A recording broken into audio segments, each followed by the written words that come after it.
आपने सबसे पहले घबराना नहीं है। आपने सबसे पहले घबराना नहीं है। डच सांसद गेर्ट विल्डर्स अब पाकिस्तान के निशाने पर आ गए हैं। पाकिस्तान को गेर्ट विल्डर्स के ट्वीट पसंद नहीं आ रहे और वो उनके पीछे हाथ धोकर पड़ गया है। उन्होंने कहा था कि भारत में आपको दोस्त मानकर ये बोल रहा हूं कि असहिष्णुता के प्रति सहिष्णु होना बंद करें। अब इन्हीं ट्वीट्स की वजह से उनका विरोध हो रहा है। नाज़रीन इकराम, इस वक्त भारत में नुपुर शर्मा की जानिब से तौहीने रिसालत किए जाने का मामला और इसके बाद भारतीय सरकार का रद्द अमल और मुसलमानों की जानिब से मजरूह हुए जज्बात, ये सूरत हाल अब इस वक्त भारतीय सरकार के हाथ से निकलती जा रही है। अब पाकिस्तान की सरकार ने गेर्ट विल्डर्स के सभी ट्वीट्स को हटाते हुए ये कहा है कि ये उनके देश के कानून का उल्लंघन है। पाकिस्तान में अब गेर्ट विल्डर्स के कुछ ट्वीट्स नहीं दिखेंगे।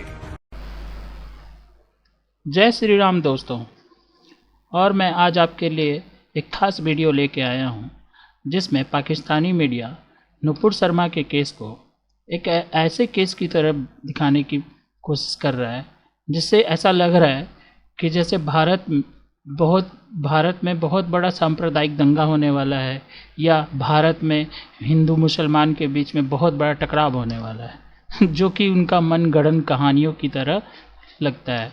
क्योंकि भारत एक सांप्रदायिक कंट्री नहीं है, भारत एक धर्मनिरपेक्ष देश है। भारत एक अलग रुतबा रखता है पूरी दुनिया में। यहाँ तक कि भारत हर कदम और हर चीज़ लोगों को ध्यान में रखकर करता है, चाहे वो नुपुर शर्मा का केस हो, चाहे अभी उदयपुर का जो घटना घटा है उसको अभी आप देख सकते हैं कि वहाँ की सरकार हो या सेंट्रल गवर्नमेंट हो, उसने इस तरह से नहीं लिया कि इसे मुस्लिम ने मारा या क्यों मारा या कैसे मारा। उसने इस तरह से लिया, ये घटना जो है ये बहुत बड़ी कार्रवाई है जिसको एक आदमी के खिलाफ किया गया। लोग भले सोचते रहें कि यह हिंदू ने मारा या मुस्लिम ने मारा, लेकिन इसको हम लोग एक पॉजिटिव ढंग से ले सकते हैं कि अगर कुछ गलत हुआ है तो वो उन दोनों व्यक्तियों ने गलत किया। अगर गलत हुआ है तो सिर्फ दो व्यक्ति गलत थे वहाँ पे, क्योंकि सोच तो सब अगर गलत होनी होती तो इतने मुस्लिम रहते हैं हमारे साथ, इतने हिंदू रहते हैं हम लोग एक साथ, लेकिन अगर गलत होना है तो सब हो जाते गलत। यहाँ कोई भी गलत नहीं है, ये गलत वो है जो गलत कर रहा है या गलत सोच रहा है। इसलिए पॉजिटिव वे में आप इसको सोचिए। और पाकिस्तानी मीडिया को ऐसा लग रहा है तो वहाँ कि इंडिया में दंगा शुरू होने वाला है या सांप्रदायिक दंगे भड़क जाएंगे या इंडिया टूट जाएगा, ख्वाब बुन रहा है।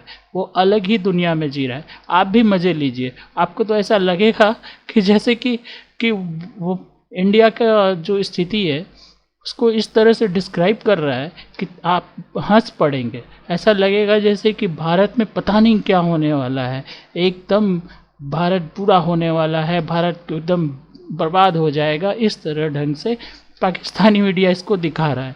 आपको भी देख करके हंसी आएगी। तो चलिए आगे हम वीडियो को देखते हैं और मज़े लेते हैं।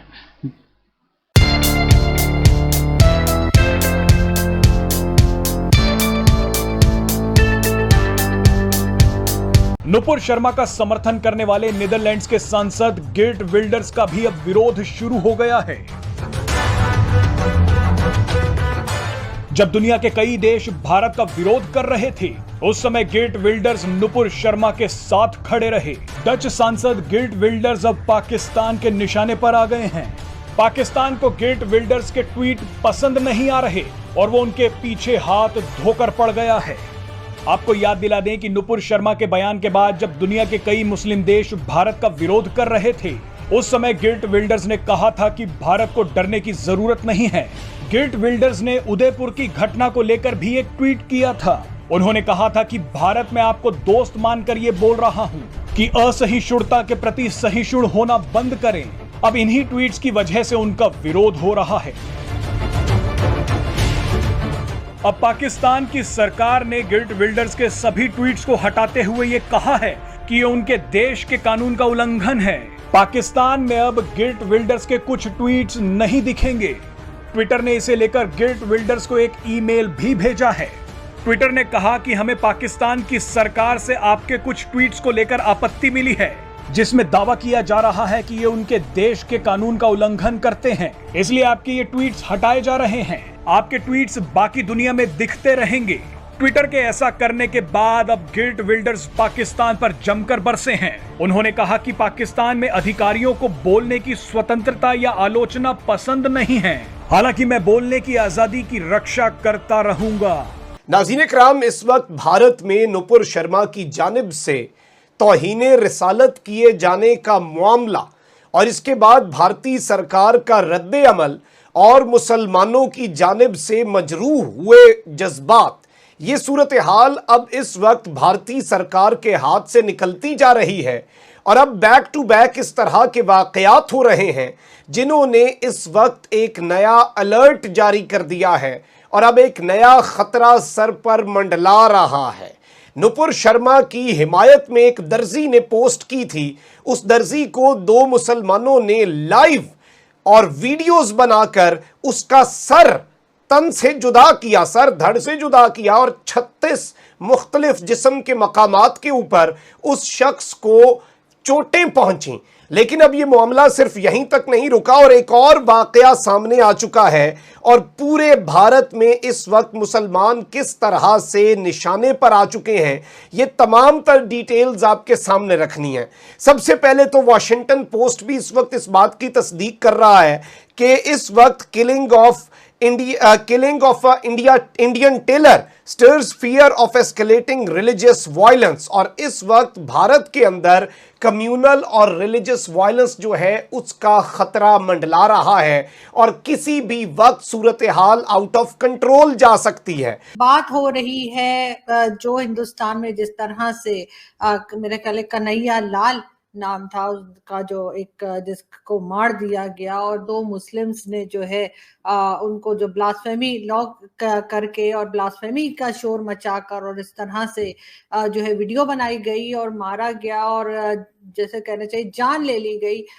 बहुत अफसोस होता है इस तरह की चीजों को देखकर, मगर हिंदुस्तान को सोचना पड़ेगा, हिंदुस्तान को देखना होगा कि उनके यहाँ इस किस्म के लोग जो बढ़ते चले जा रहे हैं। और पाकिस्तान में तो ऑलरेडी इस तरह के लोग बहुत ज़्यादा तादाद में हैं और पाकिस्तान में कई लोगों की जानें जा भी चुकी हैं, जिसमें हमारे पंजाब के गवर्नर सलमान तासीर साहब तक का नाम लिस्ट में है। और उनको मारने वाले मुमताज़ कादरी को लोगों ने फूल पहनाए, फूल की पत्तियां निछावर की और यहाँ तक कि इस्लामाबाद जैसे शहर में जो कि कैपिटल है पाकिस्तान का, वहां पर उस मुमताज कादरी का एक मजार भी बना दिया गया है। तो यहाँ पर तो इस माइंडसेट के लोग मौजूद हैं और बहुत बड़ी तादाद में मौजूद हैं, जिसका बहुत अफसोस है। एज अ मुस्लिम मुझे एम्बैरेसमेंट होती है, एज अ मुस्लिम मुझे शर्म आती है इस किस्म की हरकतों पे जो मुसलमान करते हैं कि दूसरे की जान ले लेते हैं मजहब के नाम पे। लेकिन उसके बावजूद जो है ये चीज थमने में नहीं आ रही। यकीनन कोई लोग जरूर ऐसे हैं जो नहीं चाहते कि ये बात खत्म हो या हिंदुस्तान में ये बात जो है उसको आगे ना डिस्कस किया जाए और इस बात को, इस कहानी को किसी जगह पर इसका जो है वो खत्म किया जाए, इसको इस पर मजीद डिस्कशन ना हो। इसलिए वो बार बार निकल कर आते हैं सोशल मीडिया के जरिए और दूसरे जगह पे जाके बात करते हैं और धमकियां लगाते हैं सर तन से जुदा। जिस किसी ने भी ये काम किया है वो दो लोग हैं और उनकी पिक्चर्स वीडियोस मौजूद हैं और जहां तक मैंने सुना है उन दोनों को अरेस्ट भी कर लिया गया है। अगर आप लोगों ने इसके ऊपर सख्ती से काम ना किया, अगर आपने उन लोगों को जैसे कहते हैं कि सिर्फ जेल की सजा दे दी कि ठीक है जी जेल में है और चक्की पीस रहे, ऐसा नहीं, उनको प्रॉपर मेरे ख्याल मौत की सजा होनी चाहिए, उनको चौक पे लटका दें। अगर आप ऐसा नहीं करेंगे तो आप इस तरह के वाकयात को बढ़ता हुआ देखेंगे। हिंदुस्तान में हर किसी की हिम्मत हो जाएगी कि ठीक है जी किसी की भी हम जान ले लें मजहब के नाम पे, किसी भी नाम पे, और हमें कुछ कहा नहीं जाएगा। कुछ साल हमें जेल हो जाएगी और उसके लिए वो तैयार होंगे, उनको उससे कोई फर्क नहीं पड़ता। क्योंकि जिस तरह के जिहादी माइंड, जिस तरह की नफरतें हम देख रहे हैं बढ़ती हुई और उसके बाद जिस तरह से लोगों को सिखाया जा रहा है, पढ़ाया जा रहा है, यहाँ तक कि आपके यहाँ के एक बहुत बड़े लीडर जिन्हें मेरा ख्याल है अवैसी साहब, उनको अभी टीवी पर मैंने इंटरव्यू देखा और उन्होंने बजाय इसके कि वो ये कहते कि ये गलत है। चले वो भी उन्होंने एक अपने तौर पे एक हल्का फुल्का सा कह दिया कि जी नहीं करना चाहिए, ये हम में से नहीं है। ये हम में से नहीं है का क्या मतलब है? ये आप में से ही है, ये मुसलमानों में से ही हैं जिन्होंने उठकर ये काम किया है। ये कह देना कि ये हम में से नहीं है, ये तो मुसलमान ही नहीं है, तो फिर क्या है? वो बिल्कुल मुसलमान ही है और उन्होंने वो आप में से ही है और हम में से ही है और हम में से ही उठकर उन्होंने ये काम किया है। पाकिस्तानी मीडिया को सुनने के बाद आपने अंतिम में आरजू काजमी को सुना होगा, वो किस तरह से पर्दाफाश कर रही हैं उन लोगों का। वो पाकिस्तान में बैठ के भारत में उन लोगों का पर्दाफाश कर रही हैं जो इस तरह के विचार रखते हैं, ताकि ये मुद्दा इतना उछले, इतना ऊपर जाए, ताकि मोदी गवर्नमेंट हो या कोई भी गवर्नमेंट हो या भारत की इतनी बदनामी हो जाए जिससे कि भारत जो आज जो ख्याति पा रहा है वो उसको ना पा सके। आप भी देख सकते हैं, महसूस कर सकते हैं कि अभी तक ये मुद्दा चल रहा है। शुरुआत जबकि इसको पाकिस्तान ने किया था, फिर यूएई ने उठाया, फिर बाद में कुछ और कंट्रीज़ ने उठाया, बाद में ये मुद्दा सॉल्व हो गया, बाद में बहुत सारे देशों ने इसको जाने दिया। क्यों? क्योंकि उनको भी पता है कि ये मुद्दा उतना बड़ा नहीं है। यहाँ की गवर्नमेंट इसके प्रति उत्तरदायी है कि क्या हो रहा है, क्या नहीं हो रहा है, कैसे होना चाहिए।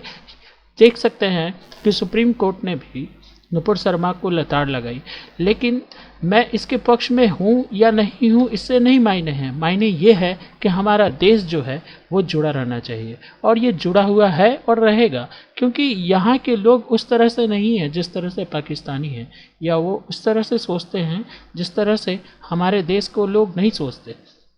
पाकिस्तानी का सोच अलग है, उनका सोच यही रहता है कि इस्लाम फतह करना है, जबकि खाने को रोटी नहीं है। आपने पिछली भी वीडियो देखा होगा, 12 घंटे 18 घंटे 20-20 घंटे बिजली कट रही है लोड शेडिंग के नाम पे। आप सोच सकते हैं आज आप जहाँ हैं, जिधर भी हैं, आप जी रहे हैं, अच्छा जीवन जी रहे हैं, बिजली है, पानी है, हर तरह की सुविधा गवर्नमेंट उपलब्ध करा रही है। चाहे ये कांग्रेस की गवर्नमेंट हो या बीजेपी की गवर्नमेंट हो, हर गवर्नमेंट ने काम किया है और देश को आगे लेके चले हैं, और हर गवर्नमेंट यही सोचती है कि वो अपने पिछले गवर्नमेंट से अच्छा काम करेगी। जबकि पाकिस्तान में ऐसा नहीं है। वहाँ की गवर्नमेंट ये सोचती है कि उसका पैसा कितना बनेगा, वो कितना पैसा बचा पाएंगे, वो कहाँ से पैसा लाएंगे। वो ये सोचते हैं कि अब अगला कौन है जो उन्हें उधार देगा। क्यों? हमारे देश में तो कभी ऐसा नहीं होता। जब से मनमोहन सिंह वित्त मंत्री थे, नरसिम्हा राव के समय, उस समय ये हुआ था कि हम IMF के पास गए थे, हमें सोना गिरवी रखना पड़ा था, लेकिन उसके बाद तो हम कभी नहीं गए, क्योंकि हमारे जो कंट्री में जो नेता होते हैं या हमारे जो कंट्री में जो लोग हैं, उनका काम सिर्फ ये नहीं है कि हमें आगे बढ़ना है, उनका काम है कि हम पूरे देश को आगे बढ़ाना है, चाहे वो किसी भी क्षेत्र में हो। आप देख सकते हैं, हरित क्रांति हो, दुग्ध क्रांति हो, या फिर और भी फसलों की क्रांति हो, या आप देख सकते हैं किस तरह से हमारे यहाँ कंपनीज बढ़ रही हैं, हमारे यहाँ इन्वेस्टमेंट आ रहा है। क्यों आ रहा है? क्यों? क्योंकि हम लोग प्रगतिशील हैं। जिस तरह से चाइना ने शुरू किया था, चाइना भी फोकस था पूरी तरह से अपनी प्रगति को लेकर, लेकिन वहाँ पे आज भी शोषण है, आज भी लोगों को डरा के धमका के वहाँ को लोगों को रखा जाता है। लेकिन भारत ऐसा नहीं है। भारत में लोगों को डराया धमकाया नहीं जाता। भारत में लोगों को एक मात्र लक्ष्य होता है कि विकास करना है। अगर कोई बच्चा पैदा होता है तो उसके दिमाग में पहले ही भर दिया जाता है कि तुम्हें पढ़ना है, तुम्हें जॉब पाना है, या जॉब करना है, या बिजनेस करना है, तुम्हें ये करना है। यहाँ वो नहीं सिखाया जाता हाँ कि तुम्हें बस जॉब पाना है और अपनी ज़िंदगी ख़त्म करना है। ये सिखाया जाता है कि तुम अगर 1000 रुपये कमाते हो तो तुम्हारी अगली जनरेशन उस 1000 का 10,000 रुपये कमाए। दैट मीन्स कि आप अपनी स्थिति को और बढ़िया करते जाएं, ये नहीं कि आप जो हैं वही रह जाएं। समझें? इसीलिए मैं कहना चाहता हूँ कि हमारा देश पाकिस्तान से बिल्कुल ही अलग है। धन्यवाद दोस्तों। मेरे वीडियो को सब्सक्राइब करें और मेरे चैनल को बेल आइकन दबाकर लाइक और सब्सक्राइब ज़रूर करें। धन्यवाद।